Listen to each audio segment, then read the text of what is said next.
Awesome, guys. Well, Alexis crushed it as always. And now I'm going to go ahead and promote Jennifer McCarthy as co-host. Let's see. And then, Jen, once you've done that, then you should be able to share your camera and share your mic.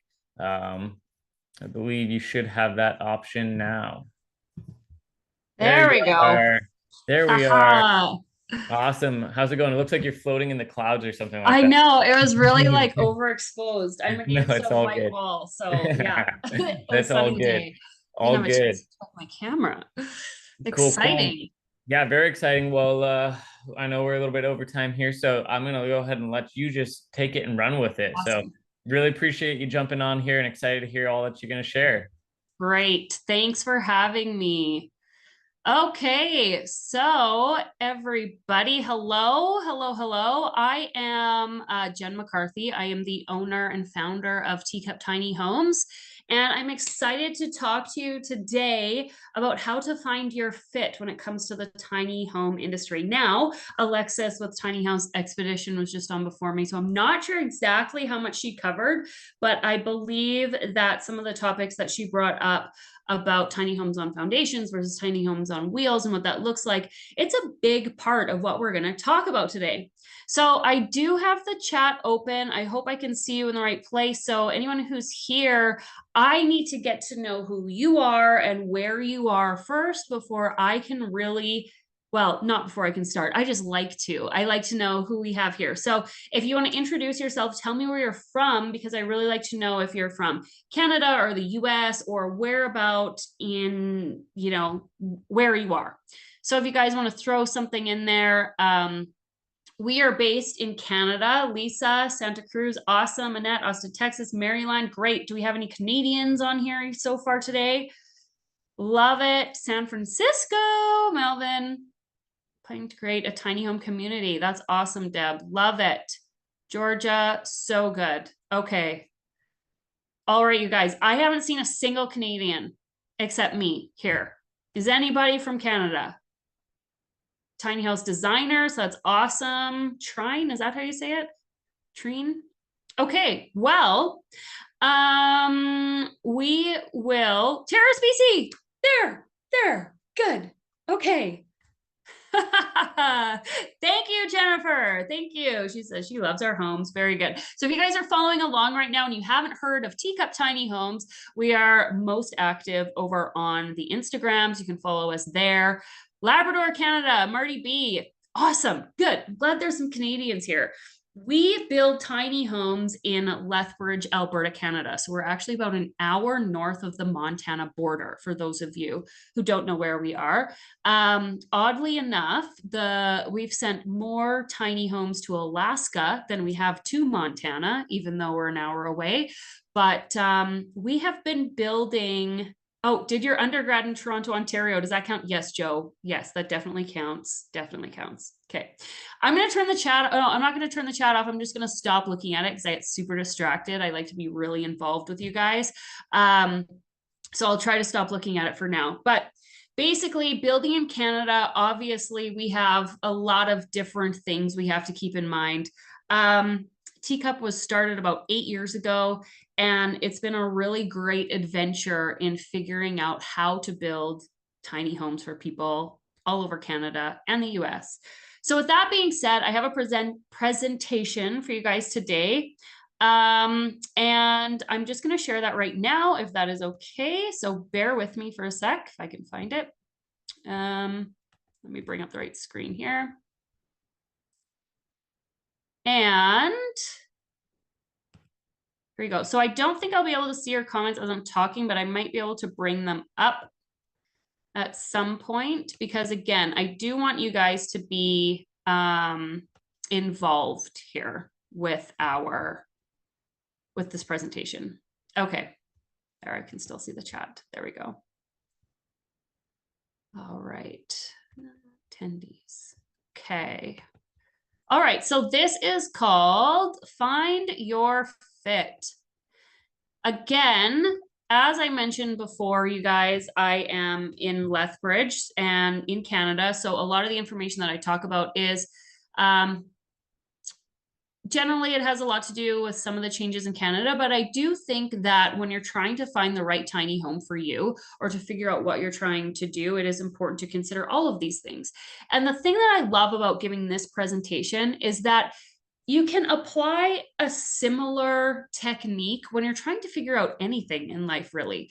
So we're going to get started. And basically, the reason why this is important is because as a tiny home builder, I really want you guys to be successful. I love the industry. I love the movement. I think that it is solving so many problems for people all over the nation, Canada and the US, all over the world for that matter. But if you guys aren't having a good experience when you're going tiny or building your tiny home or moving into your tiny home, then that's not good for the movement. So on the slide, your success is the success of the entire movement and the tiny home industry, right? The more we impact lives with positive experiences, the more the movement is going to grow and the more benefits we're going to see for everyone across the board. That's why this conversation is important today. So once again, I'm Jen. Like I said, I'm the owner and founder of Teacup Tiny Homes. Teacup was established in 2016, so we did just celebrate our 8th anniversary. It feels like so long ago when we did that. And one of the biggest reasons was because of HGTV. And I've told this story so many times before. When Tiny Luxury was on, and Zach was up there on the TV in my living room all the time, and their team, I think that's when everyone started to fall in love with tiny homes and the idea behind it. So I'm an interior designer. I have an interior design background, and I started building homes for people when I was 19 years old. I started in drafting and design, and then eventually moved my way up into an operations manager. And then about the time my son was born, he was, I think, 8 months old, when I thought, you know what? There's more. There's more to living. There's more to life. The housing prices were going up. I mean, they were much lower than they are now. And the cost to build kept going up. And it was really, really difficult for people to even enter into the housing market. Again, it has changed even more today, but that's where we were 8 years ago. So I thought something has to give. And with my design experience, my knowledge, and the ability to, I don't know, I guess really help people out from that standpoint, I thought that tiny homes was really the right way to go. So I have over 21 years of experience in residential construction and general contracting. Oh my gosh, where did the time fly? And like I said, my background is in interior design. I'm also kind of obsessed with psychology and how people move and use spaces, how you actually live, the actions that you take within your home and that functionality. So that is also very beneficial for our clients when we're building a teacup. So my promise to you today is I want you to understand some of the most important things to look for when you are buying or building a tiny home. But more importantly, you are going to learn more about yourself that you probably never even thought possible. There is really something greater that lingers under the surface of this entire journey for you. And I guess as you learn and you go through that process, you are going to learn things about yourself that you never even thought imaginable. And that's kind of that cool part about this whole journey. So going tiny is a life-altering experience. Accept it or don't, whether you think it will be or not, but you will change and you will grow and you will realize things about yourself that you probably never imagined. So this is the very first thing, and I want you to write this down. So if you guys are taking notes, I would like you to write down number one. The number one thing you have to do is find your why. And I know it kind of sounds cheesy and everyone says find your why, but honestly, this is the most important, because once you know why, and I don't mean just like, I think they're super cute and I've seen them on TV and that kind of thing. I mean, like, what is it inside of you that speaks to why you want to go tiny? Do you want to build a community that has a whole bunch of people in it, that you have this little commune and maybe like a community garden or something like that? Do you want to give back? Is life just too dang crazy right now for you? Are housing prices too expensive? Are you doing it from an affordability standpoint? Most of our clients at Teacup, they come to us because they do want a more simplified life. And I mean, that is also one of the biggest things I think we have now. I think a lot of us are always in the state of overwhelm. And to be able to simplify anything that you can in your life is just super helpful. So a lot of our clients are coming to us because they're just feeling too overwhelmed and they want a space that is simpler, easier to maintain, and simplify their life. So what problem are you solving for yourself in wanting to go tiny? Okay. And then I guess the first thing that comes to mind, that might be like your surface answer, but as you kind of start questioning it and start answering some more of these questions that we're going to be asking today, then you might be able to go a little bit deeper and see like really like what's in the depths of your soul about that. The second thing that I want you to consider is how you're going to use your tiny. And this has a lot to do with, again, if you're here on the previous session with Alexis, then this is really going to help you to decide what type of tiny home you need. So whether, actually my next slide is going to show you a little bit more on that. But how are you going to use your tiny home? Are you planning on moving a lot? I think over the 8 years, there have been quite a few people who have planned to move locations often with their tiny home. And ultimately, in the end, once they find a really great spot, they kind of just stay there. Actually, unless you know Adelina from My Big Tiny House Life, we built a gooseneck park model tiny home for her about 5 years ago.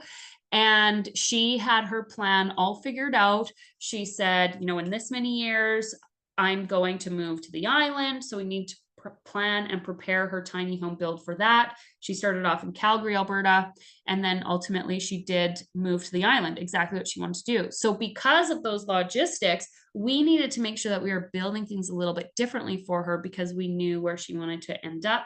And the climate is much different here in Lethbridge, Alberta than it is on the island in BC, right? So all of those things you need to consider. If you're planning on staying in one place, for example, one of our clients, her name's Tina, she's absolutely amazing, but she wanted to be able to age or help her mom age in place on their farm, on their ranch outside of Calgary. So we did a tiny home on a foundation for her. Basically, we craned the tiny home in and set it on the piles for her. And then that way she can be there. She can support her mom as she ages, but then she can also have her own space, right? In your own privacy, because, you know, you want that too. So all the things to think about. Are you going to travel? Are you going to stay in the same place? What does it look like when you are living tiny? And is it realistic? Now, chances are, keep it in mind, the way that you envision a lot of this list, ideally in the initial stages, it's not necessarily going to be what ends up happening, right? We can plan for it, but we want to set the intention, set that out there. But also, there is a very big important part about being flexible, especially in a tiny home. There has to be flexibility and adaptability, right? So if you didn't already know or see something like this from Alexis there, these are your certifications. So this is our tiny house that's being installed in the foundation. It's being craned on. And then this is a tiny home RV. This is our Ruby plan. This one's actually an Airbnb right now. And some of our guests like to come and stay here when they're trying to figure out if a tiny home is right for them. But these are some of your certifications. So your RV is your recreational vehicle. You'll hear codes like Z240RV or your ANSI 1192 or RVIA certification, etc. Then you have your park models. So basically park models are still considered recreational and seasonal use. So both of these are recreational seasonal use for the most part. That's what they are in Canada. I know in the US, I think you guys were talking about before that tiny homes on wheels, if they're certified as an RV, just double check that's something that you can have where you want to put it. Park model certification is Z241 park model in Canada or ANSI 1195. And then we have certified dwelling units. So because we manufacture in one location, then ship to another location and install, there are certifications that we have to have. Most of the time in the States, where the majority of you are, you're looking for a HUD certification, HUD. And then individual states also may have their own certifications that are needed. Like Washington, for example, you need your LNI certification. So we in Canada have this one right here called A277.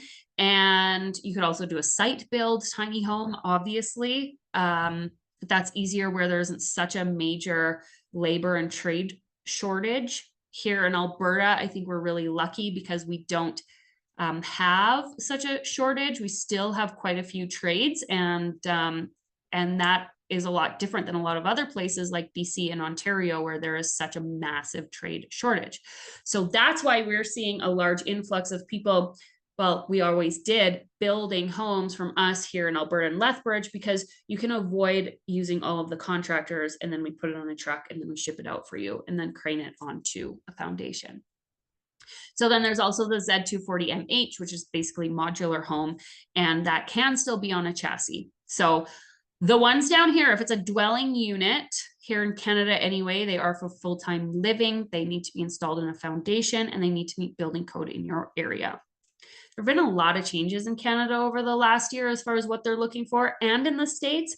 So again, it's kind of hard to keep up with everything that's changing so much, which is why it's so good to attend this conference on a regular basis. So thank you guys again for being here. And if there is any information, again, I can't see the chat right now, but any more information you want to plug in the chat to help other people out, I'll scroll through it at the end too. All right. So the next question you want to ask yourself is where? Where would you like to live? Like I said, if you're living in Calgary, Alberta, or outside of Calgary, Alberta, it's going to be a much different climate than if you are in Alaska or Whitehorse, or if you're in BC on the island, or Portland, Oregon, or somewhere like that, right? So that is very important. So making a list of options. But one of the reasons why we ask our clients this on our first discovery call, that's usually our first touch point with people that want to build tiny, is because it's important that we know. Like, for example, it might really not make sense for you to purchase a Teacup Tiny Home or build with us if you're in Florida. It really just hasn't really ever made sense, because you're all the way down there. There are some amazing builders that are way closer to you that can build more for your climate and for what you need. Unless, of course, you just really love us and want to work with us, then by all means, check out the website.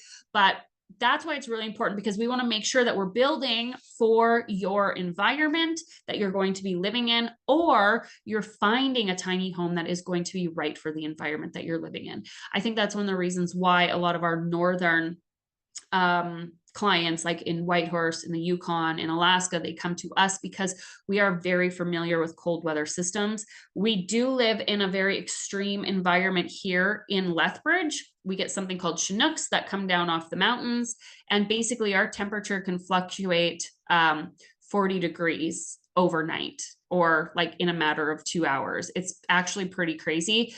And in residential construction, we're taught about this. We're taught ways to mitigate things that can happen and stress that can get put on a building when we have these massive temperature fluctuations. So yeah, it's kind of in our blood to deal with construction that way.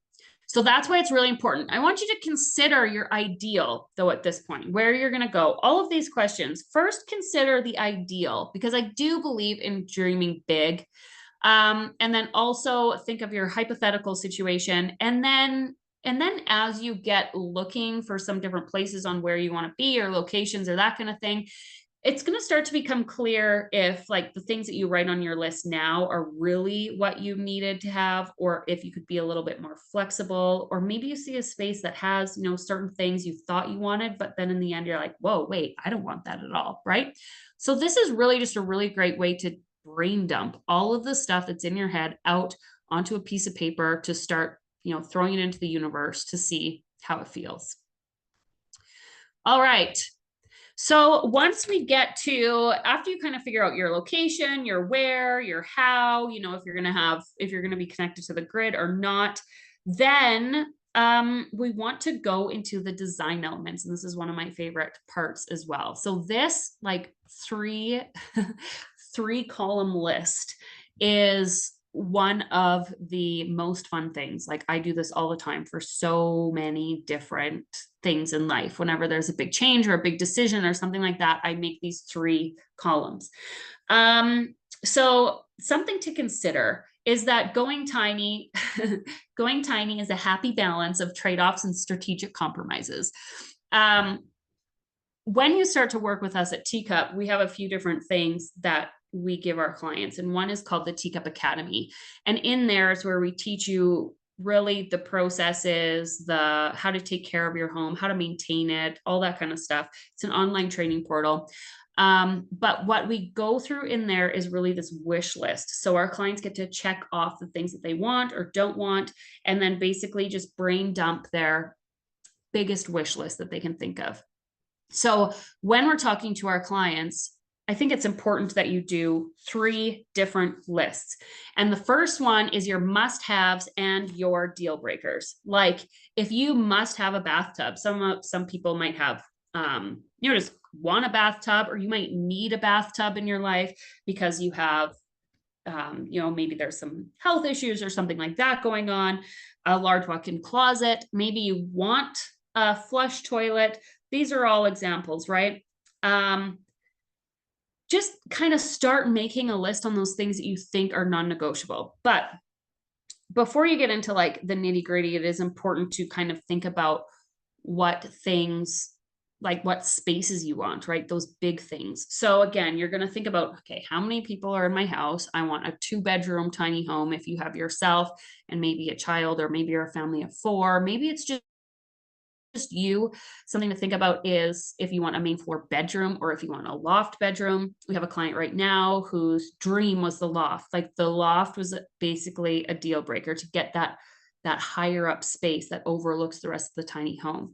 So those are the types of things that you want to know right away, so you can start defining your spaces and start looking at plans that are really going to meet those needs. Obviously, if you want a main floor bedroom, that's going to take a lot of your main floor living space up. So you're going to want to make sure, again, what are you compromising? If you want a main floor bedroom, maybe you don't have space for an eating nook, or maybe you do have space for an eating nook still. Maybe you don't sit on a sofa ever and you prefer to sit at a table. In that case, write down you want an eating nook. You don't necessarily need a living room. So by writing down those spaces, then you can really start to figure out your like needs, wants, and goals from there. So must have deal breakers. The second column that I want you to make is your wants list. So these are things, to me, sometimes a dishwasher could be a deal breaker, but to me, that's more of a want. I think once you start going through this process, also, you'll start to move some of the must have deal breakers into the wants list, where it'd be nice to have, but I don't necessarily need it to survive, or it's not a deal breaker. I want to go tiny more than I want a dishwasher. So that's where your wants list is like really great to have, but it's not going to stop me from going tiny. Deal breakers are the things that like will stop you from buying this amazing tiny home if it does not have this one thing. Let me see here. I just the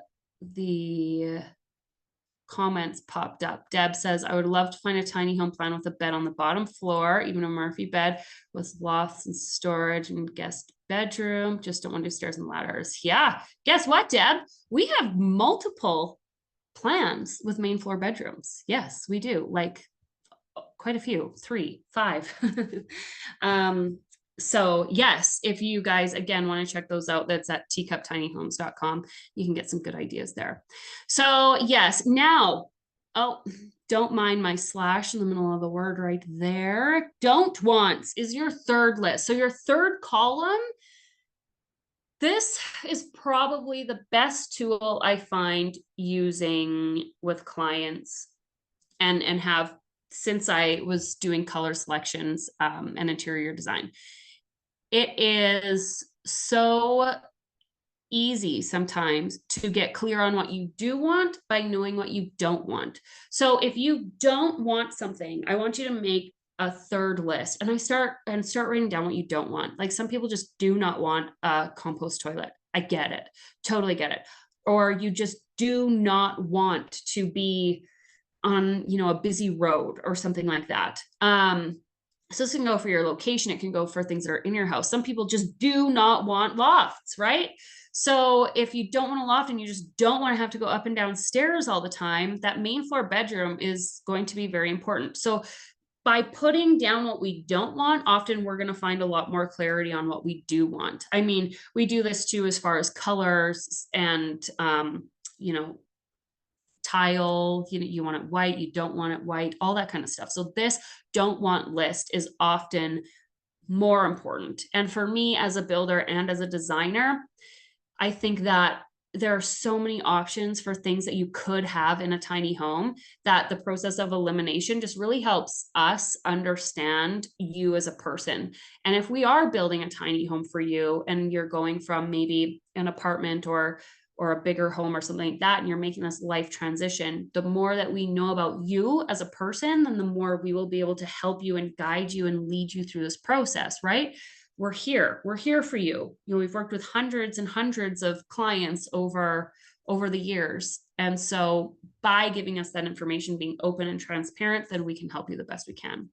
So you have your 3 lists, your must-haves, deal breakers, like gotta be in there. Then you have your want, and then you have your don't wants. All right. So that's going to lead us to finances. Now, some might say you should consider your finances before you stop and start making your wish list. Like, yes, I know, but I kind of like to be a little bit of, let's see, intention setter and manifester. And I do actually believe that if you make a list and you set your intention, then you'll be able to find a lot of those things that you're looking for. As soon as you get clarity, then I believe things will come your way. So that being said, finances, we have to consider how you're going to pay for your tiny home. And that is really quite important, right? You need to make sure you have the funds available. So actually there's a custom design question here, and yes, if like custom design, yes, you can absolutely do custom designs for sure. One of the things about custom designs is that when our clients bring us like almost a napkin drawing, there are so many little nuances in tiny home building to make sure that it performs properly. And we can use your sketch. A lot of the time we end up finding something that we've often developed already and tweaking it and customizing a plan that we already have to make sure that it's going to work best for you. There are just some things that don't work in a tiny home, and there are a lot of things that work really well. So again, by making sure that you're finding your right fit for your tiny home and getting, and when you share your lifestyle with us, we're able to tell you if we think that, you know, your custom sketch or custom design is going to be functional or not. Personally, I'm kind of, again, a junkie about function. I have a hard time, we have a hard time putting things into tiny homes that we know aren't going to last a very long time, that you might end up taking out or regretting, especially if they're very expensive. And we just want to make sure that we're working with you and going through that whole process and discussion of pros and cons and price point. And again, what else are you sacrificing for these cool things? So actually a funny story as we're talking about it is one of our clients, she worked from home. We actually have a feature on her if you scroll back on the Instagrams. She was working from home when she decided to build her teacup in the main floor bedroom, had a Murphy bed that came down. This Murphy bed was what she wanted the most out of everything. We ended up like moving the walls in the bedroom a little bit to accommodate it. And when you put it up, it had a desk underneath. So one of her things, she had a young child with her. I think she was about 4 or 5. And she worked from home. So this was so important. And about 6 months went by after she got her tiny home. Again, it was on the must-haves deal breaker list. 6 months after she moved in, well, guess what? The pandemic's over and she ends up getting a job in an office, and then she's no longer working from home. So she actually ended up putting it on Marketplace and trying to sell it to look for something that had more storage underneath. So again, something when you're considering your designs too, is that you want to make sure that you are planning for adaptability. And considering what your life's going to look like. As I said before, when you entered into this journey of thinking that you wanted to go tiny, you're going to go into it as one person. And once you move into your tiny home and you've lived there for a little bit, you are truly going to evolve into someone else. This is a character building, life changing journey that you're going into. So, keeping that in mind, I find some of the things that we get the most fixated on are the things that are almost the least important to us once we start living tiny and we start actually being in that lifestyle. I also always say to clients, again, doesn't matter what size of house we're building, if it's $1 million dream home or maybe your tiny home dream home, then there's always something that you kind of like regret doing. There's always something. There's always like one thing where you're like, oh, dang, I just wish that was in a different spot. Or, oh, dang, I wish that was in a different spot. So, or I wish I added one more plug here. So we try to make sure that we use all of our experience, from the last 8 years, 20 years of working with clients, and we can put that into your home so that we do try and make it as functional as possible. All right. So, let's see. Falling from his bedroom loft, younger, more agile than me. It was a serious warning call. Woo! Yeah, Deb. I mean, there's always going to be stories, right? So it's, yeah. Personally, when it comes to lofts, sorry, I'm just reading the comments, you guys. When it comes to lofts, I find going up and down them, like it takes a time or two for you to go up and down, and then you just kind of get used to it. It's that muscle memory, right? But if you do have anything like vertigo or something, you might want to definitely reconsider it, right? Or mobility issues. Okay, we've been on this financing slide for a while now. So where do you start? I'm not sure, again, if people have talked about finances up to this point, but consider your finances once you have your list of the things that you really want, your needs, your wants, your goals, you have your don't wants, then you can kind of start to look at what's out there. So you can start looking at builders and just doing your research, right? What do they include?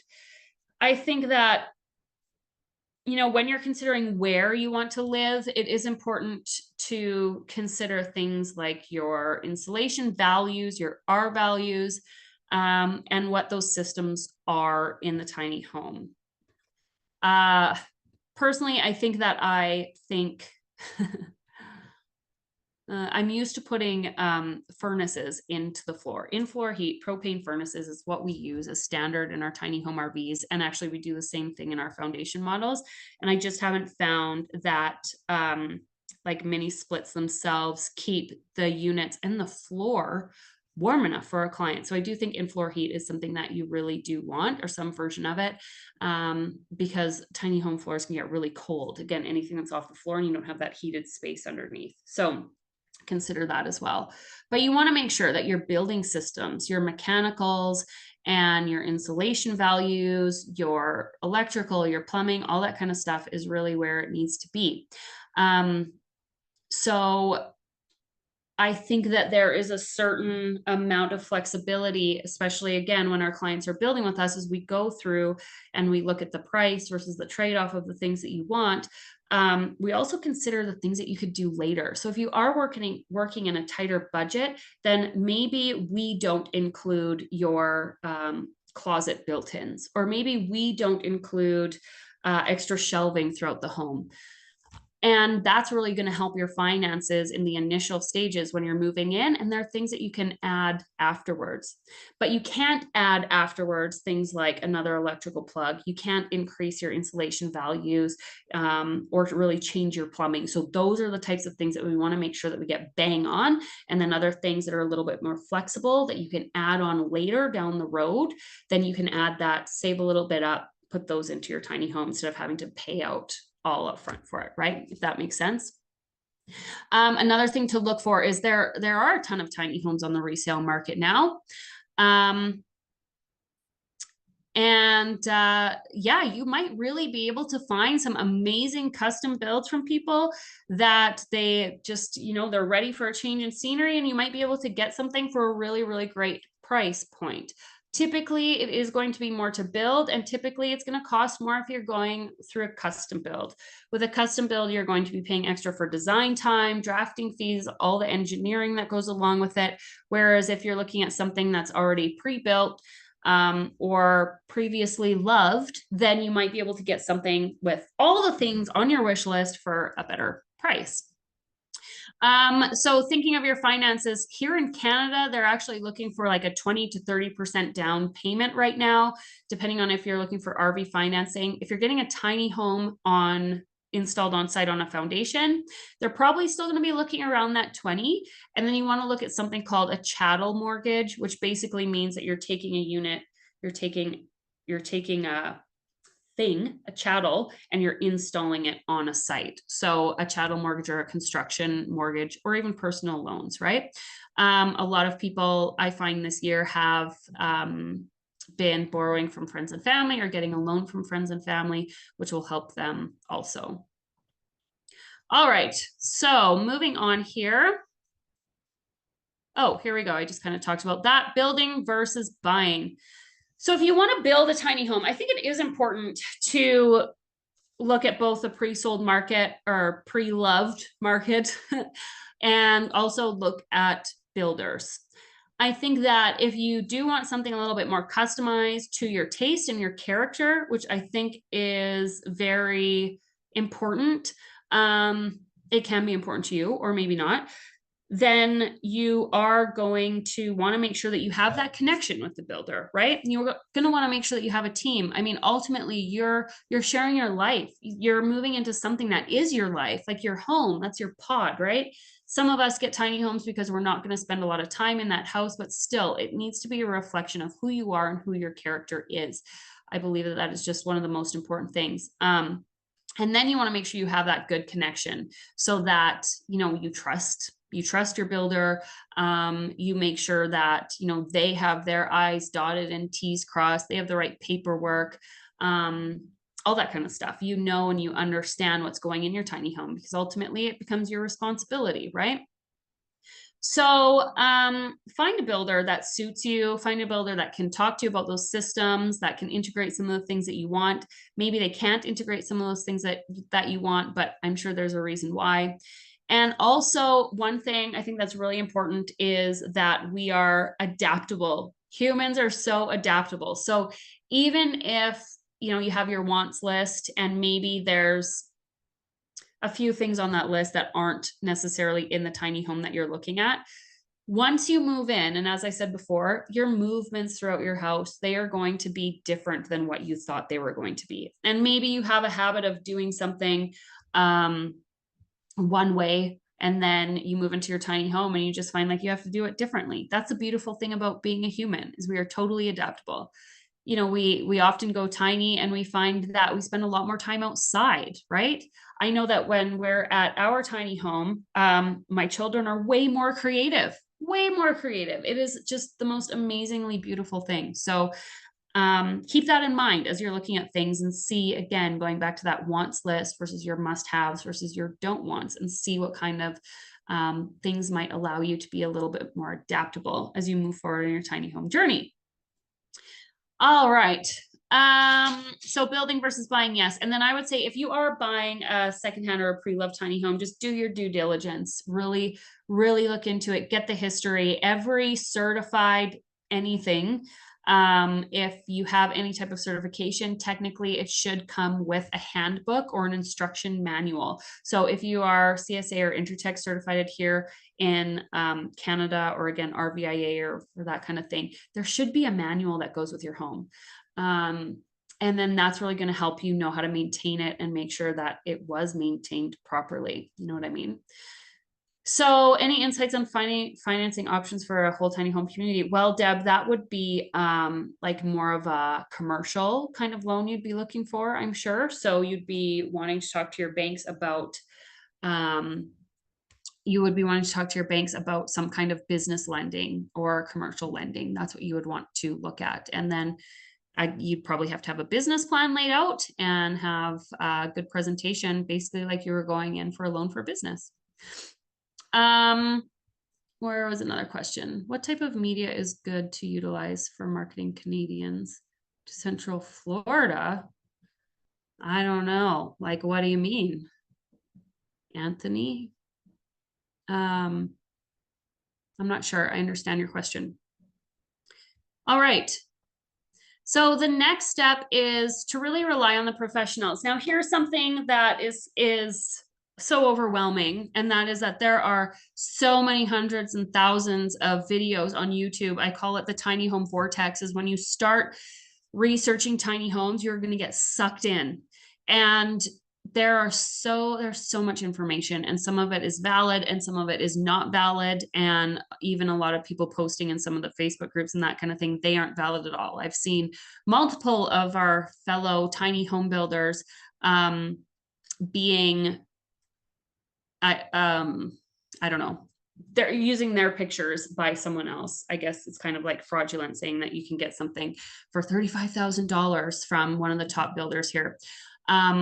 Make sure that you're having those conversations, and make sure that you do get the people on the phone. You can talk to them. You can talk to us at any point in time by booking a discovery call, and make sure that it is legit and you're talking to the people who have been around for a while. I do think that is important. Again, using tinyhouse.com, or using some of these really great community groups so that they can refer and recommend. Really, they hear everything that's going on in the industry. So I think that it is important to talk to the people who are in it every single day, and they're going to really be able to help point you in the right direction. There are a lot of people out there that have made tiny homes their life and their livelihood. And knowing all of those details is really, really key. So talk to the people that have experience to guide you and help you through the process. I always like the saying, like, you're not going to ask your plumber for an appendicitis diagnosis, right? So make sure you're talking to the right people. You want to talk to people who are specializing in the tiny home industry and specializing in what you're looking for. So I think that's super key in having those conversations. Yes, so that is basically the end of this presentation. It went by so fast. I do want to talk about two little things here. We have a really great tool on our website. If you go to teacuptinyhomes.com, it's a tiny home planning guide. There's a pop-up that comes up. I'm not sure what you get added to after the pop-up comes up at this point in time, but there's a tiny home planning guide, and it is an awesome tool that you can download, and you can basically fill in the blanks. A lot of the stuff that we talked about today is on that form. So it's going to help you get clear on what type of tiny home you need, what you want in it, what you don't want in it, where you can live, some things to consider. It has some links in it to like some YouTubes. A ton of great information there. Has anyone, I don't know if anyone has downloaded already and used it. We get like so many downloads on that. So it's a really great tool and a ton of positive feedback. The other thing that we have is something called the Teacup Academy. I referred to it before. And the Teacup Academy is an online training portal that our clients get. So if you decide to build with Teacup, you get access to this right away. But we actually have an option for anyone who wants to learn more straight from us and kind of get a behind the scenes look about what is going on at Teacup Tiny Homes, what to expect from a builder that's been around for a while. We show you things like what a purchase agreement needs to look like. We take you on actual walkthroughs of the tiny homes that are under construction. We show you videos of our actual clients who are going through their tiny homes through that process and through that build with us. So if that is something that you're interested in, shoot us an email, actually, info@teacuptinyhomes.com. It's under the courses tab on our website, and we'll create you a discount coupon or something like that. So just say if you want to send us an email or reach out from the website, and just let us know you're here today on this conversation, and then we'll send you a coupon code for that.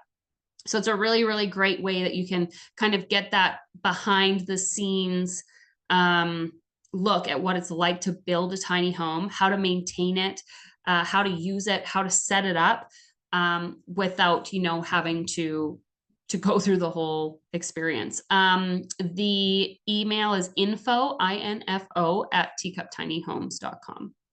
So we have about 15 minutes left here, you guys, and I can talk about anything really that comes to tiny homes. So if you want to plop your messages or plop your questions into the chat here.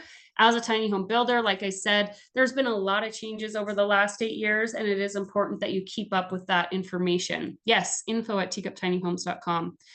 So if you do have any questions, then yes, let me know any further ones, and I can see what they are there if you do. Is a tiny home a modular home? That is a great question. So that's where we go back to those certifications. When we're talking about modular homes, to be considered a modular home, it's usually a dwelling unit. So a dwelling is a different certification than a tiny home RV or a tiny home park model.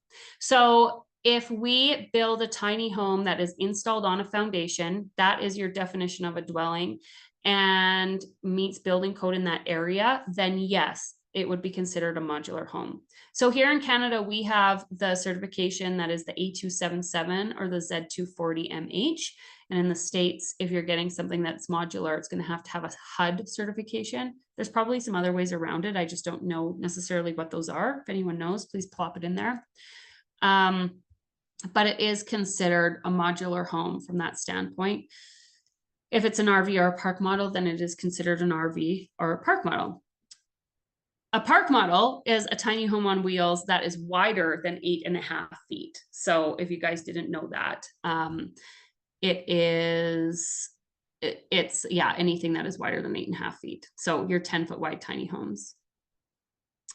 I have land with the house. HUD is the most important, and then possibly locate codes. Yep, for sure. Love it. Very good. I have land with the house.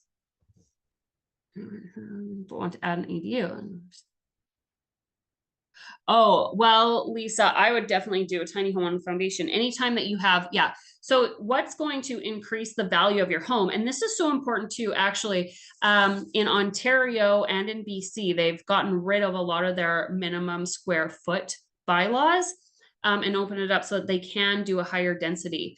And with that, a lot of people are offering to allow people to put an accessory dwelling unit on their property. And yes, absolutely, it will increase the value of your property. If it's something on wheels that's not permanently affixed to the ground, it's not going to increase your property value. So I would definitely go with foundation tiny.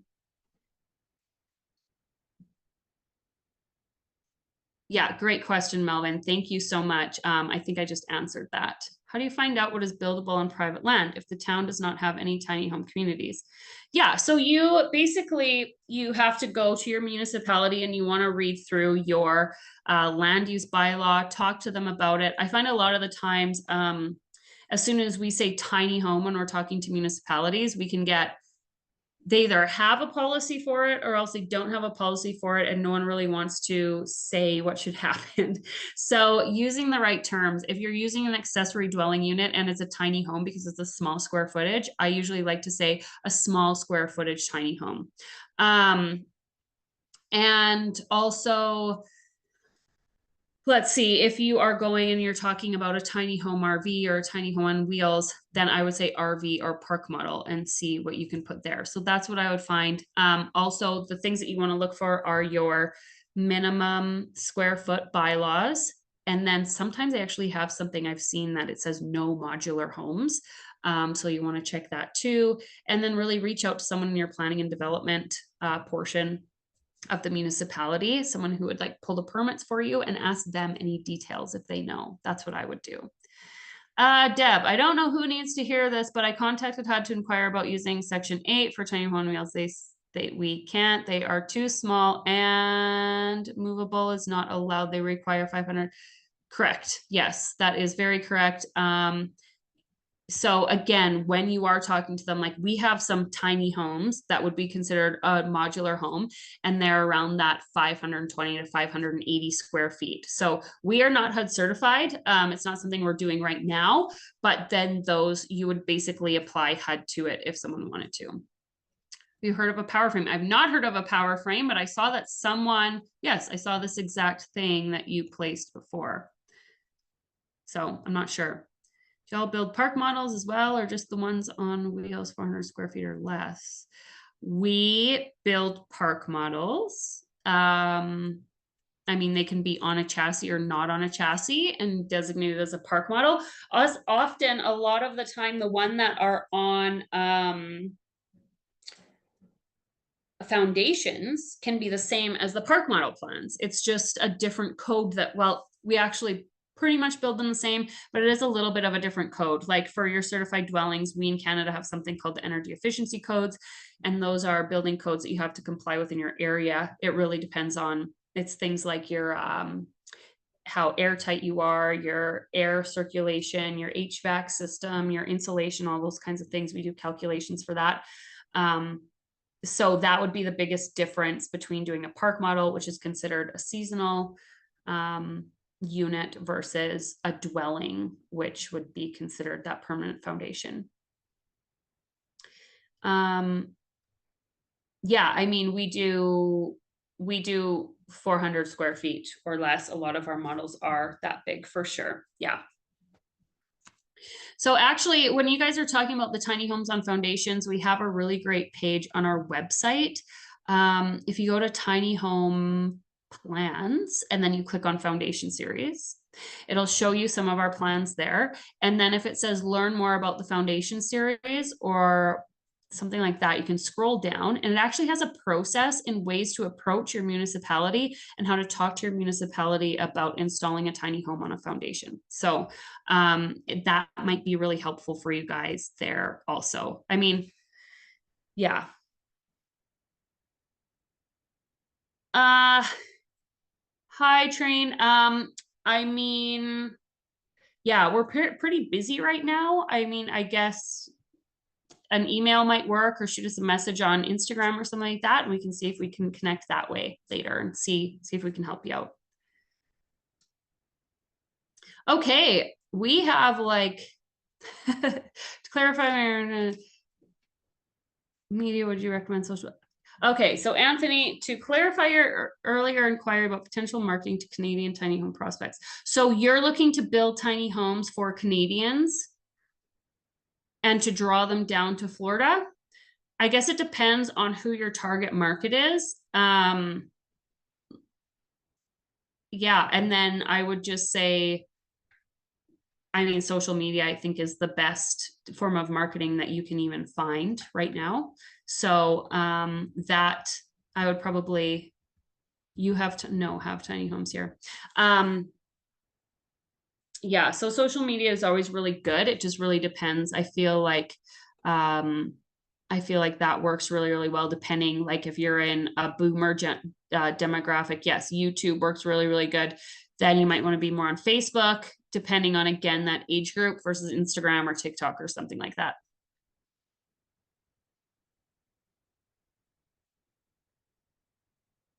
Yeah, you betcha.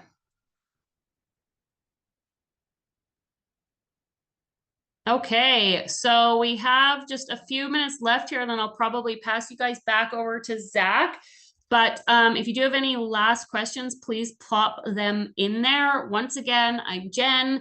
We are in Lethbridge, Alberta, Canada, just above Montana, and we are Teacup Tiny Homes. So again, we followed this industry for so long, and if you do have any other questions or want to reach out, feel free to reach out from the website. If you are interested in the Teacup Academy, again, we show you videos of builds actually happening.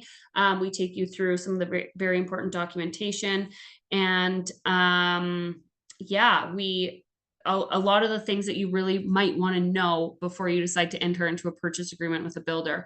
And then again, if you decide to build with us, after taking the academy, we just credit that amount that you paid for the course back to you. So a little bit of a plug there. You are in. We don't build for that state right now. What is the cost of the academy? I think the cost of the academy is $497, but like I said, if you reach out, I'll give you a coupon code for a bit of a discount there if you want to get in. And that might be something that really benefits you. So yes.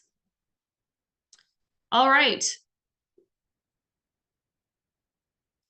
How long does it last? The academy lasts for as long as it is available. So you get full access to it for as long as it is around. So until that point, And if there was a point that we were going to remove it or change it, then you would just get an email about that. What's the down payment to get started? The down payment is $5,000 to get started with your tiny home build. Awesome. Okay, you guys, I'm going to hand it back over to Zach here. I have had such a great time with you today. I hope you enjoy the rest of the program. Like I said, if you do have any other questions, please, please, please let me know. You guys have been amazing, super interactive. I love that. And I just hope you guys, crush your tiny home journey. It's been such a pleasure. Awesome. What's up, Jen? Thanks so much for taking the time to go through all of that and answer everybody's questions. It's been amazing. Awesome. Thank you for having me. As always, I love it. Love being here. Good, good. Yeah, well, we always enjoy having you on, so really appreciate it. And yeah, excited for all the things that you guys are doing and giving well-rounded information, telling people if they're in Florida, then unless they're like, really wanting to work with you, it might not be the best financial decision, which is very fair of you to say that. And it's good to see that you're not just trying to like, snag everybody up and whatever, but you're actually wanting to make sure that it's best for the the end client. So Yes, absolutely. Absolutely. Thank you. yeah, for sure. Good stuff. Well, we really appreciate it, and hopefully it doesn't get freezing cold up there on you guys too soon. I know, right? We're just like waiting for it. It's actually so hot right now. We're all in Really? shorts and yeah, we're like Okay. over it, but it's okay. I Yeah, won't yeah, complain. Yes. yeah. I know it's one of Okay. those things, but good All stuff. Well, right. really appreciate it. We'll talk to you later. Thanks again. Yep. Bye.